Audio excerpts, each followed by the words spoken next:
The light in Dr. Ulysses Nambal's office was a warm, expensive gold designed to put clients at ease. It glinted off the polished chrome of a miniature kinetic sculpture on his desk, a swirling nebula of orbiting gears. Nambal himself was a study in calm precision, his gaze as sharp and assessing as the technology he pioneered.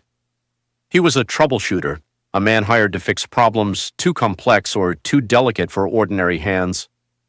His current problem was a folder labeled Axion Tech. They'd hired him as a consultant on a visual technology project, something about optimizing CGI using real-world biometric data. It was lucrative, but it felt sterile. The calm was shattered by the arrival of Lieutenant Ted Eatum of the SJPD. Eatum was a man carved from granite and cheap coffee, his cynicism a palpable force in the serene room. "Mary Chung," Eatum said, dropping a crime scene photo on the desk. It showed a beautiful woman, her life extinguished on a concrete patio far below her balcony. "Model, Axion used your services for a 3D body scan, yeah?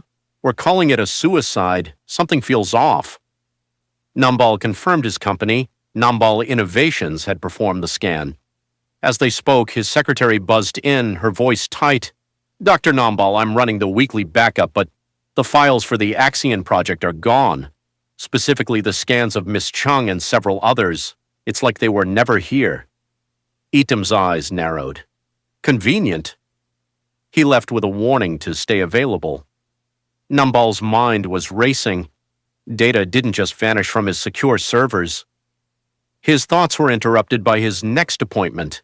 Candy Fremont, another model scanned for the Axion project.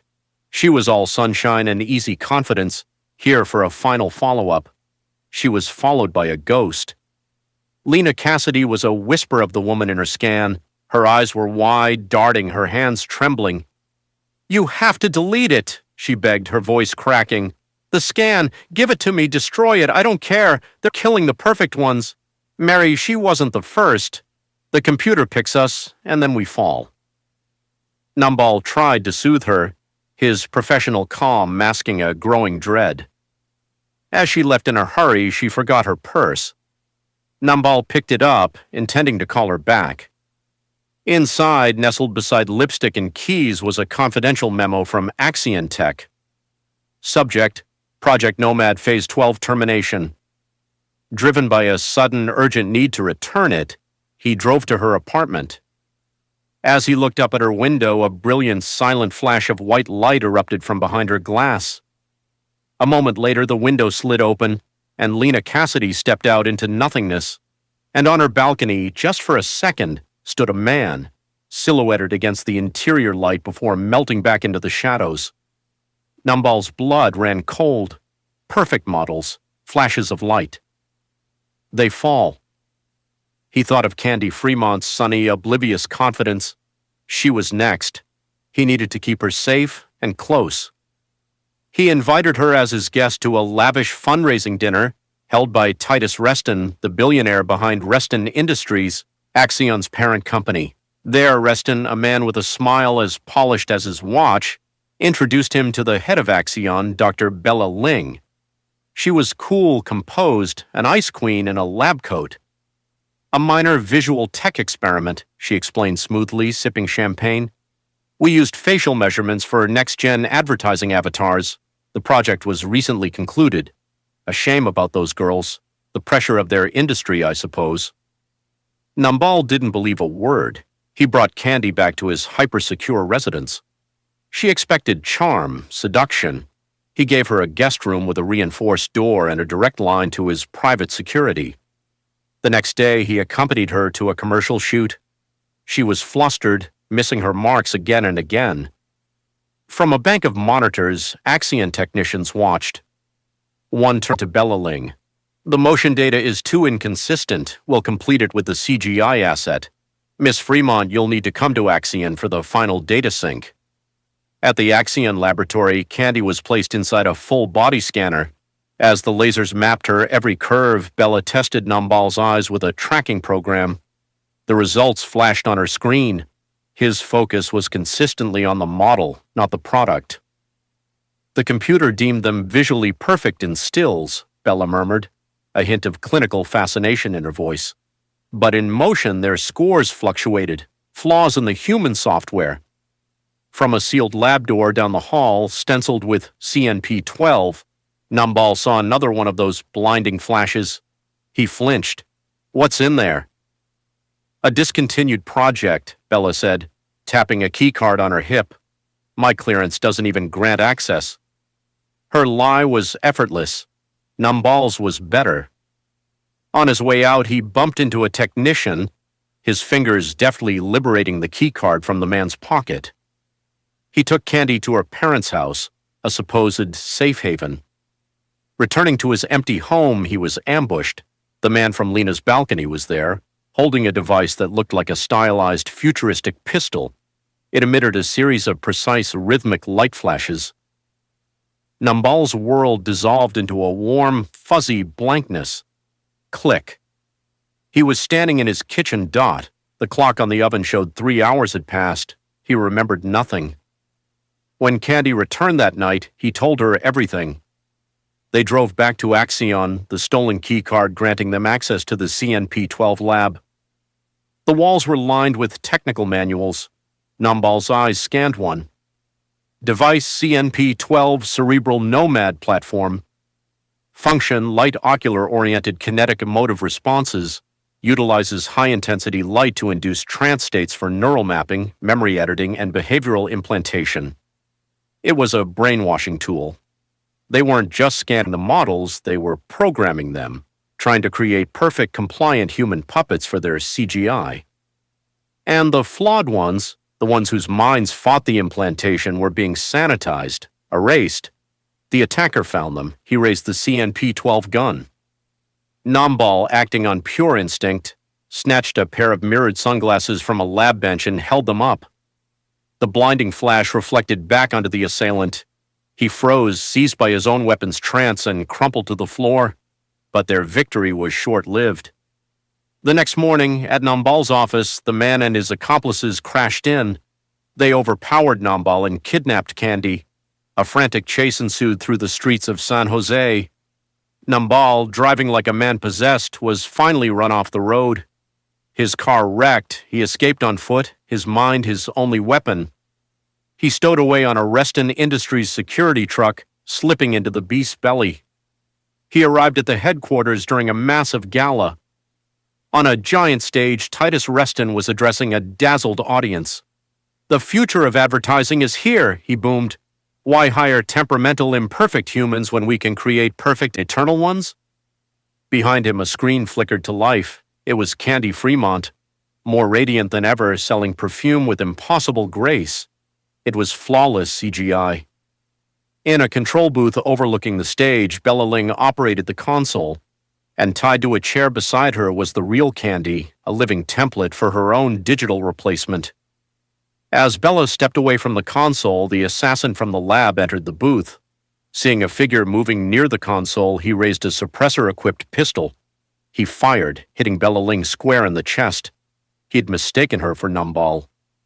Numball burst into the booth. A brutal struggle with the henchman ensued, spilling back onto the stage amidst the screaming audience. Reston, seeing his entire scheme unraveling, pulled a pistol from his tuxedo jacket. He aimed at Numball, fired, and hit his own man, who staggered and fell. Reston aimed again, his face a mask of furious greed. "You ruin everything!" The shot never came. A single loud crack echoed in the auditorium.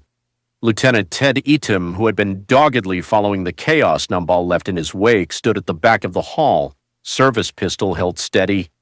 Reston dropped. Eatum walked onto the stage, holstering his weapon. He looked at the CGI Candy still smiling on the screen, then at the terrified real one Numball was untying. "So," Eatum grunted, nodding at the screen. "Deep fakes, huh?" Numball looked at the perfect, empty smile of the digital ghost, a puppet made from a stolen soul. "It's worse," he said, his voice quiet. "They weren't just stealing her image. They were trying to erase her mind to make a better copy." In the silent aftermath, the CNP-12 device lay forgotten on the control booth floor, its Sigma-9 classification a promise that this was not over. It was just a glimpse of a future where the line between human and digital, between memory and manipulation, had been permanently, terrifyingly blurred. Technical reference: Manual device CNP 12, Cerebral Nomad platform classification, Sigma 9, top secret cosmic. Manufacturer, intervention, neural regulation, cognitive engineering division, INSED-D.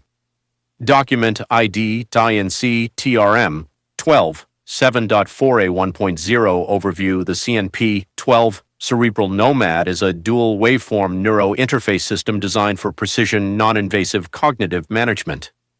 It represents a paradigm shift from crude memory erasure, neuralizer class devices, and overt behavioral entrainment, CNP-12 class devices, instead utilizing a synergistic approach of neural mapping, selective synaptic inhibition, SSI, and parametric reality implantation, PRI.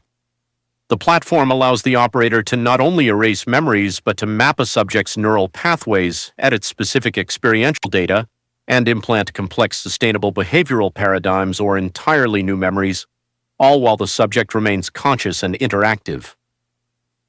2.0 Technical specifications. Dimensions 18 centimeters x 6 centimeters x 4 centimeters. Weight 420 g. Power source, dual-cell BTA particle decay core, estimated lifespan 75 years.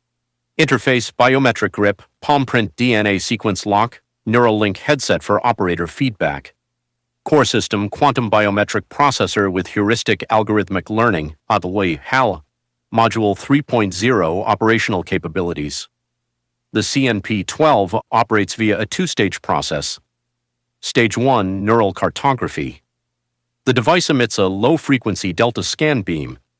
This beam performs a non-invasive, real-time mapping of the subject's encephalographic activity, identifying and indexing recent memory engrams, neural traces of memory, and active cognitive patterns.